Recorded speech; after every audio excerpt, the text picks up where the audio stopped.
अस्सलाम वालेकुम। प्रोग्राम जुर्म अंजाम के साथ मैं हूं मुजाहिद शेख।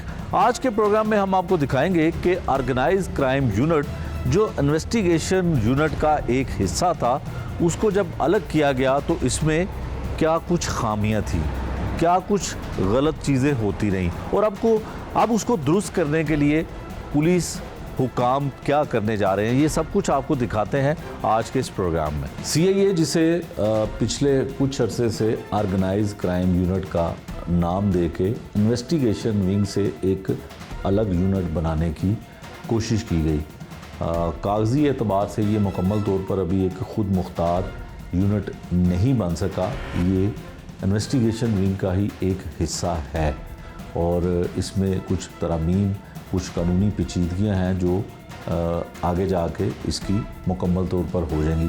ऑर्गेनाइज क्राइम यूनिट यानी कि CIA कई बरस से हम सुनते आ रहे हैं, देखते आ रहे हैं और इसको कवर भी करते आ रहे हैं कि CIA में उन क्रिमिनल्स और उन हीनियस क्राइम में मुलविस मुल्ज़मान को पकड़ा जाता है जो डकैती, चोरी, हाउस रॉबरी और इस तरह की संगीन वारदातों में अगवा बराए तवान हो गया या इस तरह की चीज़ें, उनमें मुलविस लोगों को जो मुल्ज़मान उनके साथ जुल्म और ज़्यादती करते थे, उनके मुल्ज़मान को पकड़ा जाता था। इसमें CIA में बहुत सारे नामवर लोग, बड़े बड़े नामवर अफसरान जो है इस विंग में रह चुके हैं और जब इस विंग को थोड़ा सा बेहतर करने के लिए कोशिश की गई तो पता ये चला कि इसकी पहले वाली शक्ल भी जो है वो ख़राब हो गई। उसमें काफ़ी सारे अफसरान इसके ज़िम्मेदार भी हैं, इसमें काम करने वाले लोग भी ज़िम्मेदार हैं। तो हम थोड़ा सा इसका माजी का पस मंज़र जो है वो आपको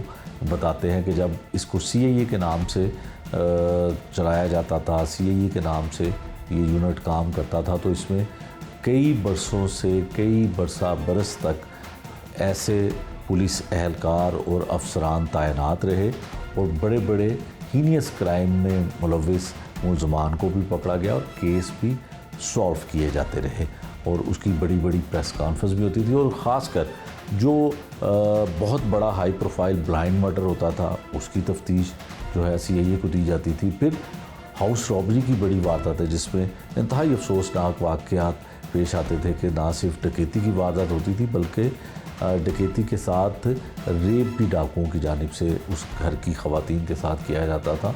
वो भी मुल्ज़मान CIA पुलिस पकड़ती रही। बड़े बड़े लोगों ने इसमें कारनामे सर अंजाम दिए और इसमें सबसे ज़्यादा जो कामयाब दौर रहा, जिसमें बहुत सारे इल्ज़ामात उस दौर में भी लगते रहे लेकिन कामयाबी ज़्यादा रही, उसमें सैर फ़हरिस्त उमर विरक जो है SP CIA रहे, उनका नाम है और सबसे लंबा टेनोर जो था उनका था। हुआ फिर कुछ इस तरह से कि इसको सफ़ेद हाथी तस्वर करने वाले पुलिस के बाज़ अफसरान जो हैं वो ये तस्वर करते रहे कि शायद वो इस विंग को, इस यूनिट को अगर अलग करते हैं तो फिर इसको बड़े बेहतर तरीके से चलाया जा सकता है।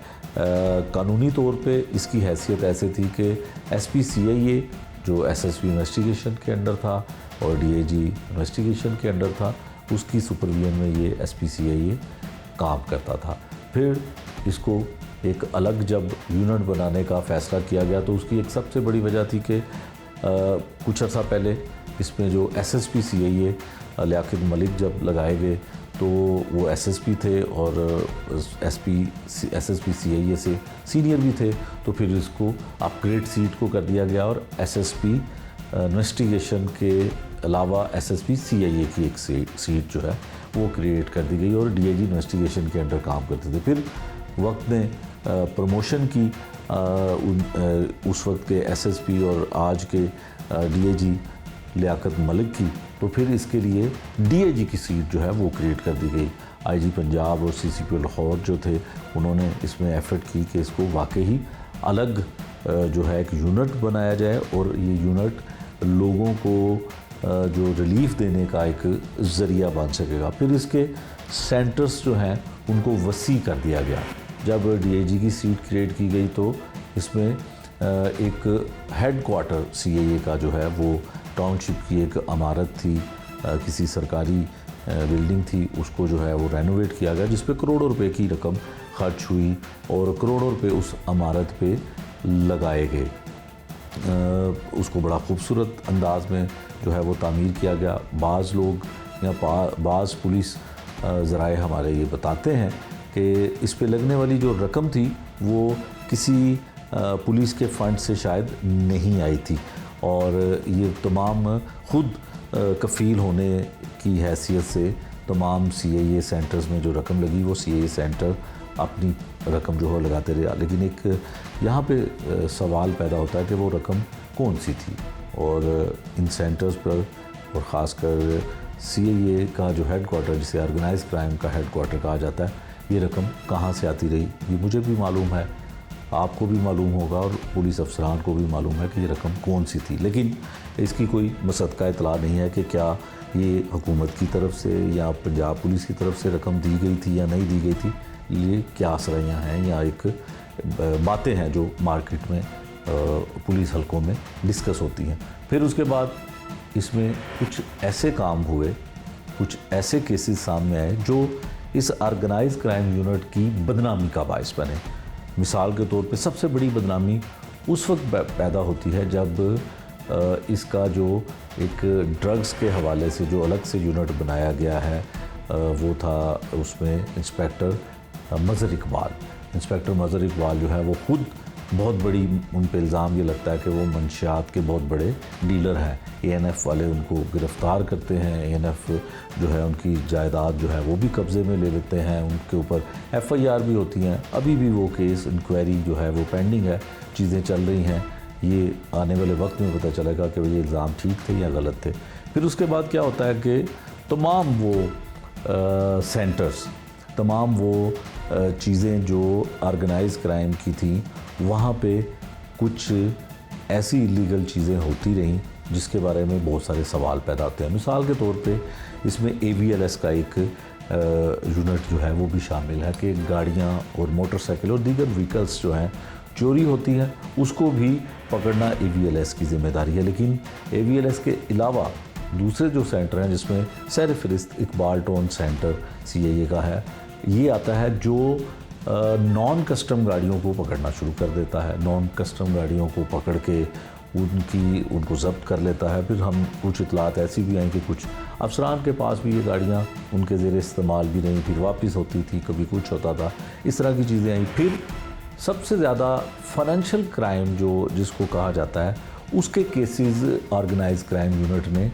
ज़्यादा हल करना शुरू कर दिए। उसकी कोई वजूहात ज़्यादा सारी नहीं है, सिर्फ एक ही वजह हो सकती है कि अगर किसी का लेन देन है तो पुलिस, और ख़ासकर इतना संजीदा यूनिट जो हीनियस क्राइम के मुलज़मान के लिए बनाया गया है, ऑर्गेनाइज जो क्राइम करते हैं उसको बनाया गया है, तो उनको पकड़ने के लिए बनाया गया, तो उसके अंदर ये लेन देन के मामला 489F यानी कि चेक डिसऑनर के इस तरह के मामला जो हैं वो ना शुरू हो गए।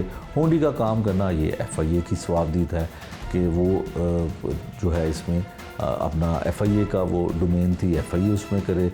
फिर उसके बाद कस्टम नॉन कस्टम गाड़ियों का था, उसके लिए भी कस्टम का काम है। फिर 489F या जुए के डे, ये ऑपरेशन पुलिस की डोमेन में आता है, CIA की डोमेन में नहीं आता, लेकिन ये भी किए जाते रहे। फिर एक इल्ज़ाम जो इंतहाई संजीदा था इस दौर में, सबसे ज़्यादा मुबैना पुलिस मुकाबले में, ये रिकॉर्ड चेक होगा, सारी चीज़ें ज़ाहिर आहिस्ता आहिस्ता खुलेंगी, तो मुबैना पुलिस मुकाबले किस सेंटर के लोगों ने ज़्यादा किए। फिर ये भी इल्ज़ाम लगता रहा कि एक पार्टी के शूटर जो हैं उनको मारने के लिए दूसरी पार्टी जो दुश्मनी और एक दूसरे के साथ कोई लड़ाई झगड़ा रखने वाले लोग जो थे, वो एक दूसरे के शूटर्स जो हैं वो पुलिस मुकाबले में मरवाते रहे। ये पुलिस मुकाबले सच थे या झूठ थे, यकीनन अगर इनकी जुडिशल इंक्वायरी करवाई जाए तो वो सच का सच और झूठ का झूठ वो भी साबित हो जाएगा। तो इस तरह के मामला भी मुबैना पुलिस मुकाबलों के भी वो सामने आए, जिसमें एक ही तरह की FIR, एक ही तरह की बात के साथी नामालूम अफराद जो हैं वो साथी आते हैं और वो उसको अपने साथियों की गोली से ही मुलज़िम को पुलिस की हिरासत में मार कर चले जाते हैं और पुलिस वाले महफूज रहते हैं। बहुत मोटा सा और हर शख्स को समझ आने वाला ये सवाल है, लेकिन आज तक वो नामालूम अफराद, उनकी कोई शनाख्त नहीं कर सका, उनकी पहचान आज तक नहीं हो सकी, और ना ही कोई ऐसी फहरिस्त बनाई गई कि उनके बारे में पता चले। फिर ऑर्गेनाइज क्राइम यूनिट का DIG चेंज क्यों होता है, ये कोई मुसद्दक़ा इतलात किसी के पास नहीं, लेकिन ये हकीकत है। ये हकीकत है कि एक शायद होंडी का काम करने वाला, जो पुलिस का भी सीआईए का मौक़िफ़ है कि वो होंडी का काम करता था, उसके पास कुछ लाख करोड़ों रुपए की रकम होती है जो उसने किसी उसमें बस के ज़रिए बुक करवाई होती है, सामान में अपने रखी होती है, तो वो पुलिस बरामद करती है। लेकिन जब उसकी शिकायत होती है ऊपर आईजी तक और सीसीपी तक ये मामला जाता है, तो उस वक्त का डीआईजी जो है वो रकम देने से इनकार कर देता है। वो कहता है जी हम ये रकम क्यों दें, क्योंकि ये होंडी का पैसा है, होंडी की वजह से हम इसकी रकम वापस नहीं कर सकते हैं। फिर क्या होता है कि वही कुछ होता है कि आईजी पंजाब इनएक्शन होते हैं, सीसीपी लाहौर इनएक्शन होते हैं कि जो डीआईजी उनकी बात नहीं मान रहा और एक काम भी इलीगल हुआ है तो उसको तब्दील कर दिया जाता है। फिर इसकी आला पैमाने की इंक्वायरी भी शुरू हो जाती है। फिर सीआईए वाले हमेशा की तरह, क्योंकि सीआईए ऑर्गेनाइज क्राइम का एक खौफ तो लोगों के अंदर है कि क्योंकि किसी को नहीं पता कि ऑर्गेनाइज क्राइम यूनिट वाले लोग, अगर सीआईए वाले लोग किसी को पकड़ते हैं तो उसको शनाख्त परेड के लिए 6 महीने तक जेल में बंद भी करवा सकते हैं, उसको 4 महीने तक जेल में बंद भी करवा सकते हैं और उसकी कोई मुलाकात भी नहीं होती। तो यकीनन उसका जो मुद्दई था जो इस सारे मामले का, वो भी सुना कि इस खौफ से मुब्तला होकर उसने जो है वो मंजर आम से गायब हो गया। लेकिन चूँकि ये चीज़ें सारी साबित होती हैं तो पुलिस जो है इस सारे मामले में जो है अभी तक उसकी इंक्वायरी चल रही है और आईजी ऑफिस में इसकी इंक्वायरी चल रही है। यकीनन उसमें बिलाल फुरकान एक एसपी हैं जो इससे पहले कुछ अर्सा कैंट डिवीज़न में रहे एसपी के तौर पे ऑपरेशन में, और इनकी पोस्टिंग हमेशा थोड़ी थोड़ी जो है देर की रही और इनके बारे में ये भी कहा जाता है कि ये पाकिस्तान तहरीक इंसाफ के दौर में उनके मंजूर नज़र ऑफिसर थे और उस दौर में ये इनकी पोस्टिंग भी पीटीआई के दौर में होती रही। बहरहाल इसमें जो है चीज़ें सामने वक्त के साथ और इंक्वायरी के बाद सामने आएंगी। अब इस सारे मामले को जब एक हवा मिली और उस पैसे जिसके ज़ब्त किए जाते हैं सीआईए की जानिब से, उसका बयान भी सामने आता है, सोशल मीडिया पे उसकी वीडियो भी वायरल होती है, तो फिर ये जो है इसको ठंडा करने के लिए, इस मामले को दबाने के लिए डीआईजी ऑर्गेनाइज क्राइम को चेंज कर दिया जाता है। और सबसे बड़ी बात यह है कि डीआईजी ऑर्गेनाइज क्राइम की जगह पे डीआईजी इन्वेस्टिगेशन इमरान किश्वर को तैनात किया जाता है। उसकी कोई ये इतनी बड़ी वजह नहीं है कि डीआईजी ऑर्गेनाइज क्राइम जो इस वक्त है इमरान किश्वर, ये कोई किसी के मंजूर नज़र हैं। सिर्फ ये है कि ये कानून के मुताबिक दायरा कानून में रह के अपना काम करते हैं। डीआईजी एसएसपी इन्वेस्टिगेशन भी रह चुके हैं, डीआईजी ऑपरेशन के तौर पर भी कुछ अर्से का इनके पास चार्ज रहा, फिर डीआईजी इन्वेस्टिगेशन के तौर पर भी ये काम रहे। तफ्तीश को, कानून को बहुत बारीक बीनी से देखते हैं, बहुत करीब तर हो के तफ्तीश को जो है ना देखते हैं, तो फिर उनको लगा दिया गया। हमें ये लगा कि शायद ज़्यादती की गई है इन्वेस्टिगेशन विंग के साथ, लेकिन जब उन्होंने चार्ज लिया और जब उन्होंने पहली मीटिंग की तो वो इलीगल काम जो नहीं थी डोमेन सीआईए, यानी कि ऑर्गेनाइज क्राइम की डोमेन नहीं थी, होंडी वालों को पकड़ना, नॉन कस्टम गाड़ियाँ पकड़ना, माली मामलात में मुलव्विस लोगों को पकड़ के ला के उनकी रिकवरियाँ करवानियाँ, ये सीआईए का काम नहीं था। तो उन्होंने सबसे पहले इन चीज़ों को रोक दिया, इस चीज़ों को रोका। फिर उसके बाद इसी मामले में जिसमें होंडी के मामले में कुछ इंक्वायरियाँ शामिल हैं, जिसमें इकबाल टाउन सेंटर का मोहम्मद अली भट्ट है, नवाकोट का डीएसपी जो है वो उसमें मुलव्विस है, फुरकान बिलाल जो एसपी हैं उसकी भी एक इंक्वायरी चल रही है। तो इनको भी, इसकी भी इंक्वायरी की रोशनी में जो है वो तमाम चीज़ों को कंट्रोल किया गया। हम तो इस तमाम गुफ्तगू का मकसद ये है कि शहर लाहौर में क्राइम रेट बहुत ऊपर गया। 800 से भी ज़ायद रोज़ाना की बुनियाद पर डकैती, चोरी और दीगर वारदातें या जुर्म जितने भी हैं वो होते हैं। 800 वारदातें रोज़ाना सिर्फ शहर लाहौर में होना एक बड़ा पुलिस की कारकर्दगी के लिए सवालिया निशान है। तो बजाय इसके कि पुलिस सीआईए ऑर्गेनाइज क्राइम डकैती, डाकुओं, चोरों, राजनों को पकड़े, ये किसी और तरफ अपने मुफाद की खातिर किसी और तरफ चले गए थे।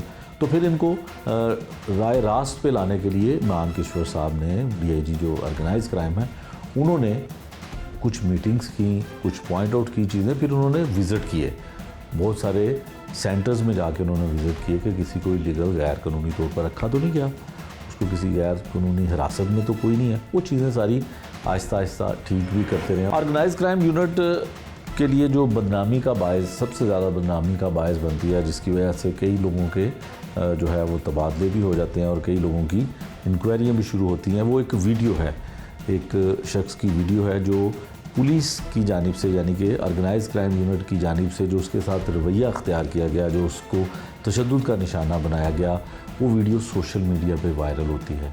वो शख्स जो है वो वीडियो आने के बाद मंजर आम से गायब तो हो जाता है, लेकिन मुबैना तौर पर जो ऑर्गेनाइज क्राइम यूनिट के लोगों पर इल्ज़ामात लगाए जाते हैं।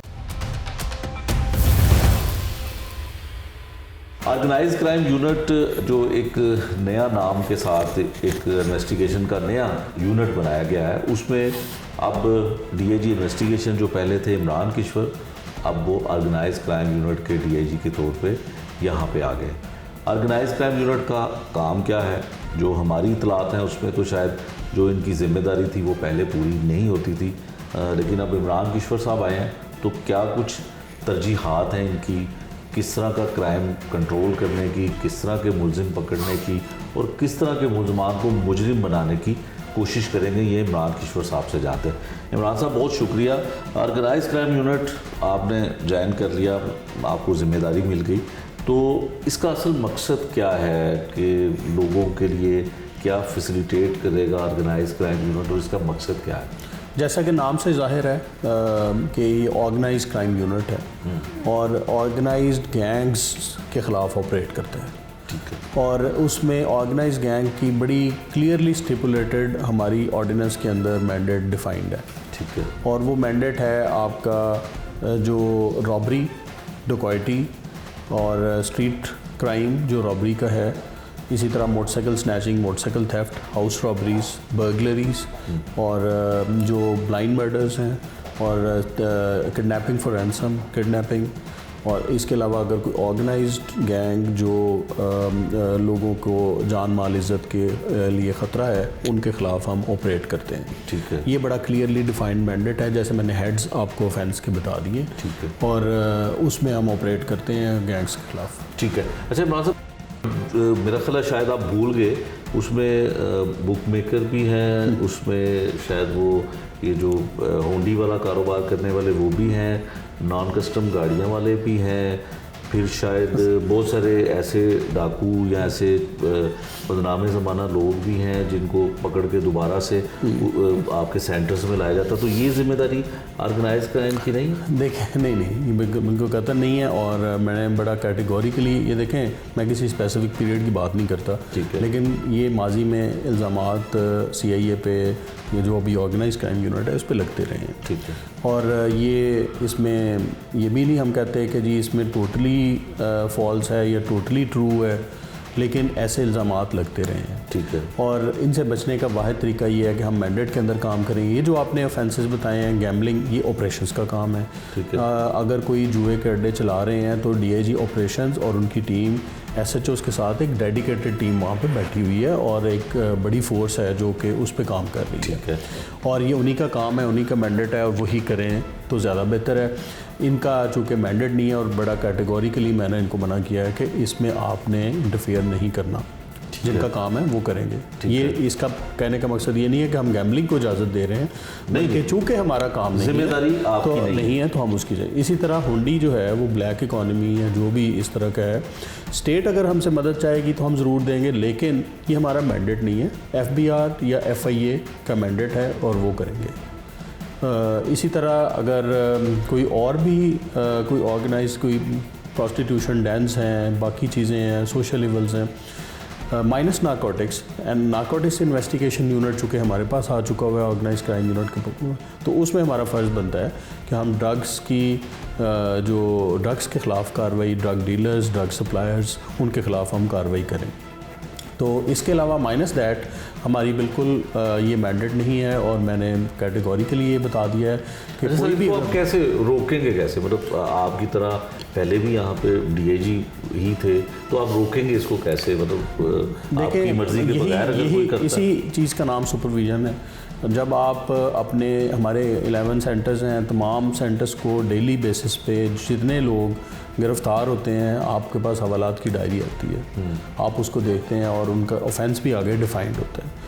अगर किसी ऑफेंस डिफ़ाइन किए बगैर कोई बंदा इलीगली आप देखते हैं कि कोई इन्होंने अरेस्ट किया हुआ है, और आपके पास हमारे पास सुपरवाइजरी टीयर पे और भी सोर्सेज होते हैं वेरीफाई करने के, एक तो ये है। और वैसे भी एक कंप्लेंट आ सकती है, अगर कोई ऐसी कंप्लेंट आएगी तो उसको मैं इंक्वायरी उसकी होल्ड होगी, प्रोब करेंगे और उनके खिलाफ कार्रवाई। ठीक है इमरान साहब, आपने जब से आप आए हैं आपने 2-3 सेंटर के विजिट भी किए हैं और किए भी रात के वक्त में, इसकी ज़रूरत क्यों महसूस हुई? इसलिए कि हम एक इलीगल डिटेंशन का भी इल्ज़ाम लगता है कि जी बग़ैर कानून के हम गिरफ़्तारियाँ डालते हैं या बंदे को रख लेते हैं और फिर गिरफ़्तारी नहीं डालते और अदालतों में पेश नहीं करते, तो उसको चेक करना ज़रूरी है। फिर फ़ोर्स के साथ ज़ाहिर है एक इंटरेक्शन भी इम्पॉर्टेंट होता है, और उनके लोकल लेवल पे मसाइल जानना भी ज़रूरी है, और उनको अपनी आगाही इस बात की भी देना ज़रूरी है कि जी हम आपके साथ हैं, as long as you are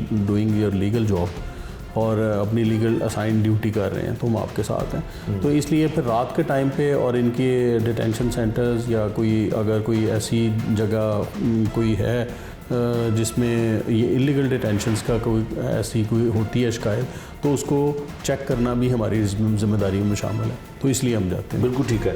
अच्छा इमरान साहब, एक आपकी ऑर्गेनाइज क्राइम यूनिट में आने से पहले एक प्रेस कॉन्फ्रेंस होती है, और वो आपके एसपी हैं फुरकान बिलाल साहब, वो प्रेस कॉन्फ्रेंस करते हैं, और उसमें बजाय इसके कि मुझे खुशी होती कि वहाँ पे डाकू चोर या लुटेरे पकड़ के वो प्रेस कॉन्फ्रेंस करते हैं, उन्होंने प्रेस कॉन्फ्रेंस की सिविल लाइन सेंटर की प्रेस कॉन्फ्रेंस थी कि वो जो FIA की बनती है जिम्मेदारी, नहीं सर, वो था कि वो कोई साइबर क्राइम का कुछ ख़वातीन की तस्वीरें चेंज करके, तो वो जी हमने लोग पकड़ लिए हैं, 2-3 लैपटॉप थे, पुराने से कंप्यूटर थे जो वतीरा रहा है CIA का।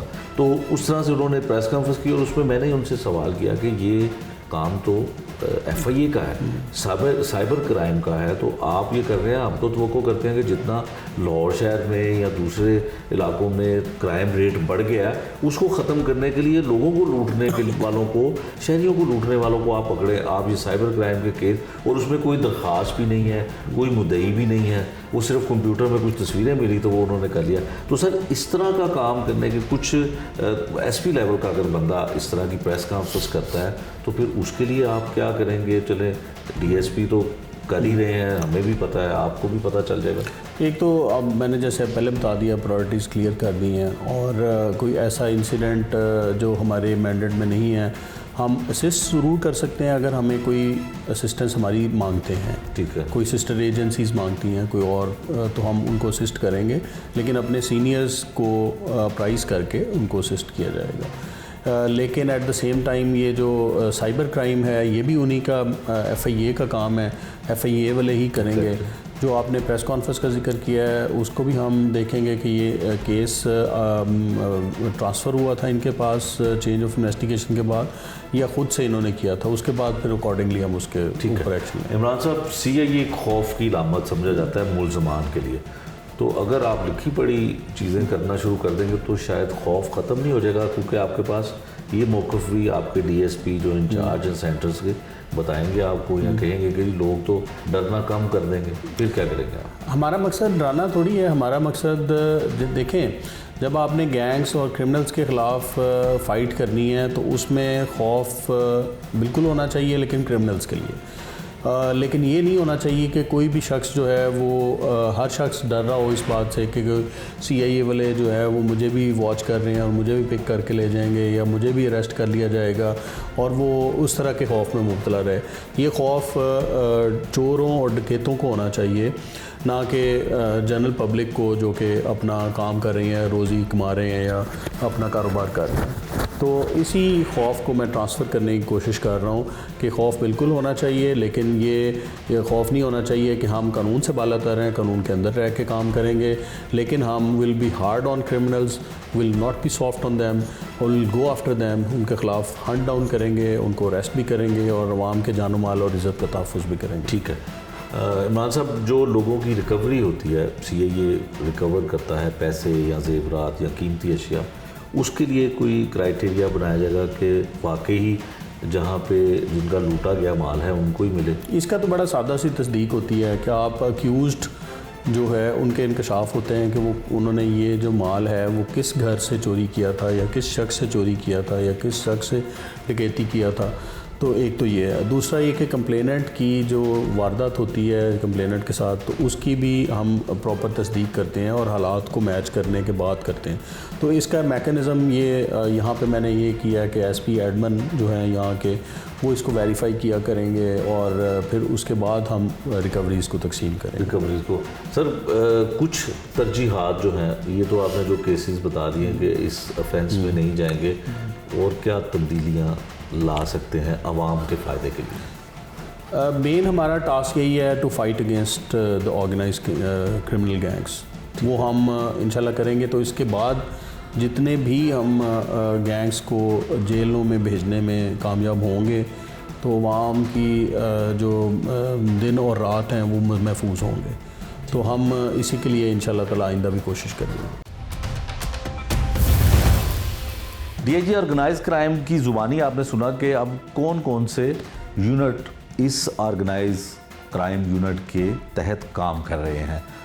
इससे पहले हमने एक प्रोग्राम किया था जिसमें इन्वेस्टिगेशन के कंट्रोल में जो ख़ासकर एंटी नारकोटिक्स की तर्ज पर बनाया गया, मतलब ड्रग्स के ख़िलाफ़ और उसके मुल्ज़मान को पकड़ने के लिए जो बनाया गया यूनिट था वो किस तरह से काम करता था।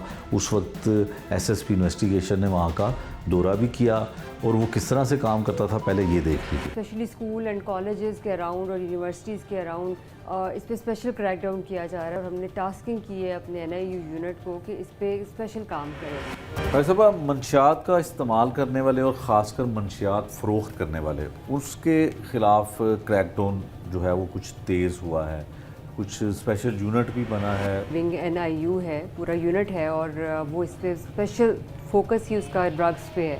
और स्पेशली आप इसमें देख रहे हैं जो आजकल नौजवान नस्ल drugs is the basic cause of their तबाही फैला रही है ये इसके अंदर, और स्पेशली स्कूल एंड कॉलेजेस के अराउंड और यूनिवर्सिटीज़ के अराउंड इस पर स्पेशल क्रैकडाउन किया जा रहा है और हमने टास्किंग की है अपने एनआईयू यूनिट को कि इस पर स्पेशल काम करें। और उसमें ये अभी जो फ्रेश हमने आप ये देख रहे हैं कि it's almost 97 kg cheers and 8 kg ice. ठीक है। तो ये बिल्कुल रिसेंट एक्टिविटी है इसकी नारकोटिक्स यूनिट की। ठीक है। तो इस पे हमारा बहुत ज़्यादा फोकस है और आप देखें जिस तरह ये जितनी आपने मकदार बताया, इसकी मालियत कितनी होगी? ये तो बहुत जी बिल्कुल, ये ऑलमोस्ट करोड़ के अराउंड और अच्छा। ये सिर्फ इसकी मालियत है। और during the months of 2 we have also recovered अफ्यून एंड कोकेन एंड उसकी भी हम डिफरेंट, लेकिन ये फ्रेश क्योंकि अभी रिसेंट हुई है तो आपको इसका बता रहे हैं। आप जब ड्रग्स यूज़ करते हैं आपका माइंड स्टेबल भी नहीं रहता है और you can not think clearly. एक तो ये अपने लिए प्रॉब्लम, अपनी फैमिली के लिए प्रॉब्लम, और कितना बड़ा एक नासूर है सोसाइटी का। So we are literally focusing on this thing a lot कि जो भी हमारी हो सके मैक्सिमम परफॉर्मेंस और कारकर्दगी वो इसके ऊपर हो, जिसमें ड्रग्स की डिफरेंट टाइप्स हैं, आइस है, चर्स है, कोकेन है, और जो भी जिस पे भी, बल्कि हमारा ज़्यादा फोकस है कि सप्लायर को पकड़ा जाए, ना कि वो जो एक कहा जाता है कि जी सिर्फ पीने वालों को, that is not the case. The example is in front of you. जो सप्लाई कर रहे हैं मकसद उनको पकड़ना और ट्रैक करना और उनको इस सज़ा दिलवाना और सोसाइटी को ड्रग फ्री बनाने का हमारा एक मिशन है। अच्छा, ये बनाए जो यूनिट है आपने बनाया ड्रग्स के लिए, तो इनका वर्किंग किस तरह से होती है? मतलब पूरे लाहौर में इसको जो है वो फैलाया गया है या एक ही पुलिस स्टेशन में इसका है क्या? बिल्कुल पूरे लाहौर में इस वक्त ऑपरेट कर रहा है और इसके पूरे पास अपनी इंफॉर्मेशन बेस्ड पूरी इसकी कार्रवाई जो है वो हमेशा इंफॉर्मेशन बेस्ड होती है। लेकिन इनकी वर्किंग इज़ टोटली एक सेपरेट है और इनका मैंडेट एक दिया गया है इनको, ताकि ये टोटल फोकस करें अपने उस मैंडेट के ऊपर, ठीक है। ना कि ये ऐसा ना हो कि जैसे पहले होता था कि एक अलग से यूनिट नहीं था, तो जिसकी वजह से एक फोकस नहीं हो पा रहा था इस चीज़ के ऊपर। So as every all the seniors are also interested कि इस चीज़ को, और आपको पता है कि ये डायरेक्शंस हैं, तो इस पे हम एक अलग से फोकस कर रहे हैं। नारकोटिक्स यूनिट किस तरह की कार्रवाइयाँ करता था जो इस यूनिट की बदनामी का बायस बना? मज़हर इकबाल जो इंस्पेक्टर था और उस वक्त डीएसपी के तौर पे वो ड्यूटी सर अंजाम दे रहा था, किस तरह के लोगों को पकड़ते थे, किस तरह की मंशियात पकड़ी जाती थी, इसमें ख़वातीन जो हैं वो भी गिरफ़्तार होती थी, क्या दुहाइयाँ देती थी, क्या कुछ करते थे, ये हमने उस पर प्रोग्राम भी उस वक्त किया था। ये आपकी याद दहानी के लिए आपको दोबारा दिखाते हैं। आईजी पंजाब डॉक्टर उस्मान अनवर ने मंशियात फ़रोख्त करने वाले अफराद के ख़िलाफ़ क्रैकडाउन करने का ऐलान किया और अपनी टीम को मुतहरिक किया।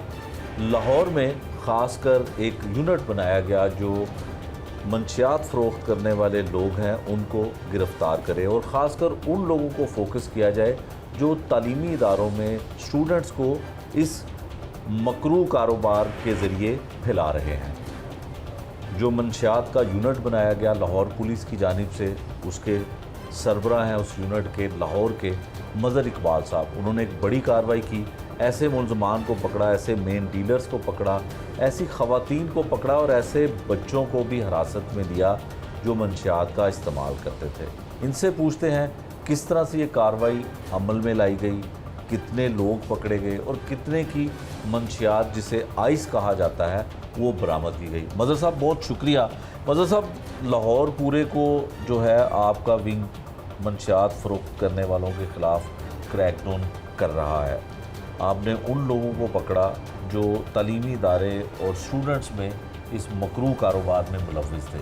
क्या कार्रवाई हुई, कितनी मंशियात पकड़ी गई, कौन से डीलर्स और कौन से ऐसे घनौने कारोबार में मुलव्विस लोग हैं? बिस्मिल्लाहिर्रहमानिर्रहीम।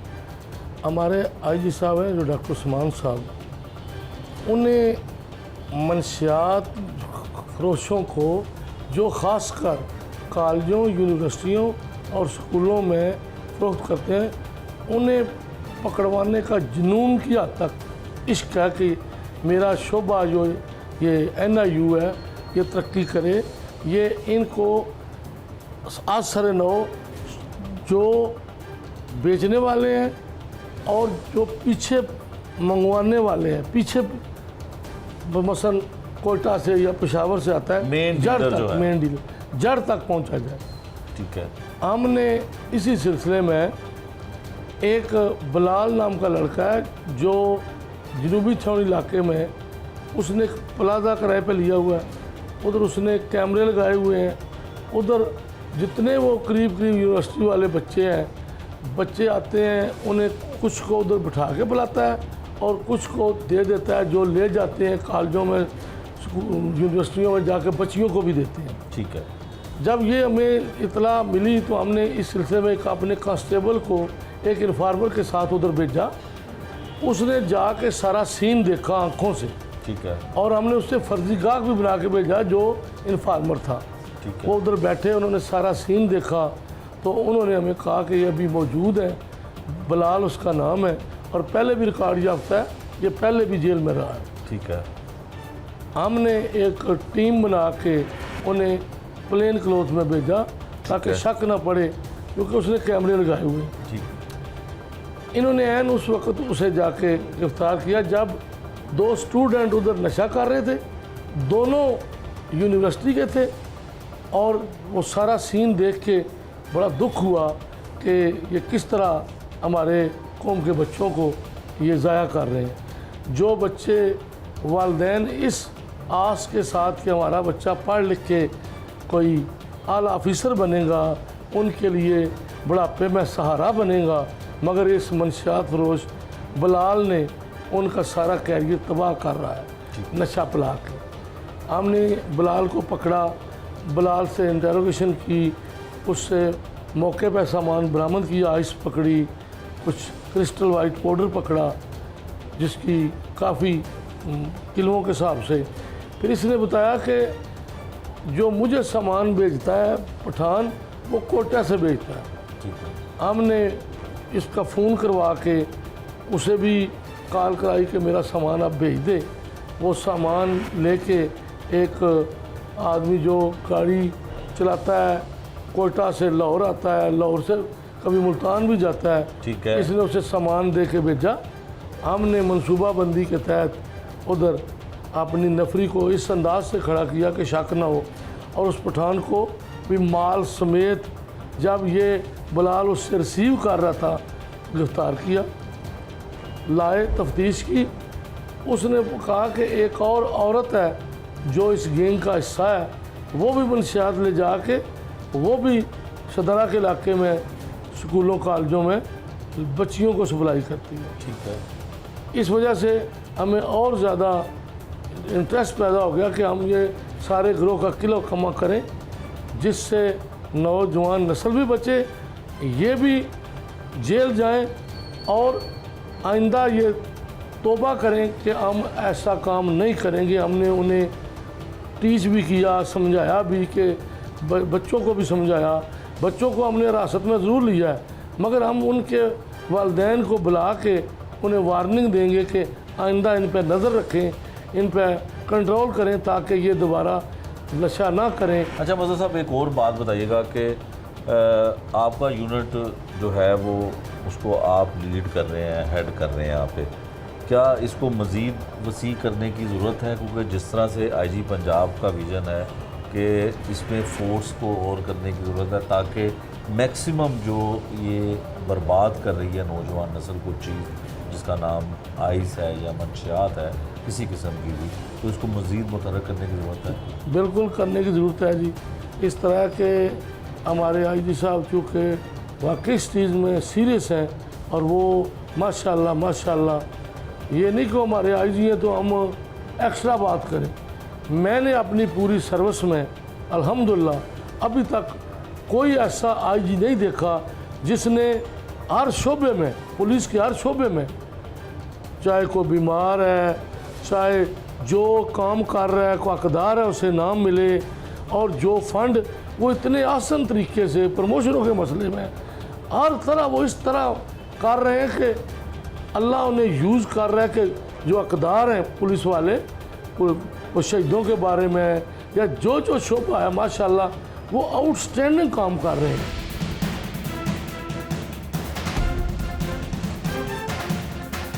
आज के जुर्म अंजाम में ऑर्गेनाइज क्राइम यूनिट किस तरह से माजी में काम करता रहा और कैसे अब मुस्तकबिल में काम करेगा, इसकी तफसील और इसके बारे में फ़र्क आपको दिखाने की कोशिश की। मौजूदा ऑर्गेनाइज क्राइम यूनिट के जो सरबराह हैं उन्होंने क्या फ़ैसले किए और माजी में कौन सी वजूहात थी, कौन सी बातें थी जो इस यूनिट के लिए बदनामी का बायस बनती रहीं, ये सब कुछ आपको दिखाया आज के इस प्रोग्राम में। नए प्रोग्राम तक के लिए मुझे दीजिए इजाज़त। अल्लाह निगहबान।